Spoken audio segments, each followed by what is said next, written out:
मित्रांनो, प्रत्येक काळातील जगाची सर्वात मोठी समस्या ही इत्तबाय नफ्सी समस्या राहिलेली आहे.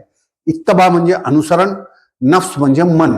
म्हणजेच इत्तबाय नफ्स म्हणजे आपल्या मनाप्रमाणे जीवन जगणे. जे मनाला आवडेल ते करणे. समजा मला दारू प्यायची इच्छा झाली तर दारू पिणे, मनाला ड्रग्स घेण्याची इच्छा झाली तर ड्रग्स घेणे, मनाला दुसऱ्या स्त्रीला मिळवायची इच्छा असेल तर त्यासाठी काहीही करणे, मनाला कोणाला फसवून त्याचा माल हिसकावून घ्यायचा असेल तर तसे करणे, त्याचा माल हिसकावणे, मनाला भ्रष्टाचार करायचा असेल तर तो करणे, मनाला कमकुवत लोकांवर अत्याचार करायचा असेल तर तो करणे. एकंदरीत फक्त आपल्या मनाची ऐकणे आणि जगातील लोकांना जेवढा त्रास होईल तेवढा हो त्याची पर्वा न करणे.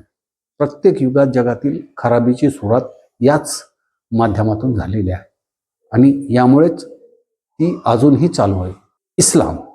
इस्लाम मानवी स्वभावावर नियंत्रण मिळवण्याचा एक मेकॅनिझम देतो, ज्याला शरीयत म्हटलं जातं. आणि याच माध्यमातून जग मानवासाठी राहण्यायोग्य ठिकाण बनू शकते. अन्यथा जगात राहणे सततच्या त्रासापेक्षा वेगळे काहीच नाही. दुसऱ्या अर्थाने सांगायचे तर इस्लाम हेच नैतिक जीवनाचा एकमेव मार्ग आहे. माझ्या विश्लेषणावर जरूर विचार करा. आपली काळजी घ्या. जय हिंद, जय महाराष्ट्र. व्हिडिओला लाईक, कॉमेंट, शेअर करा आणि महाराष्ट्र टुडे या यूट्यूब चॅनलला सबस्क्राईब करा.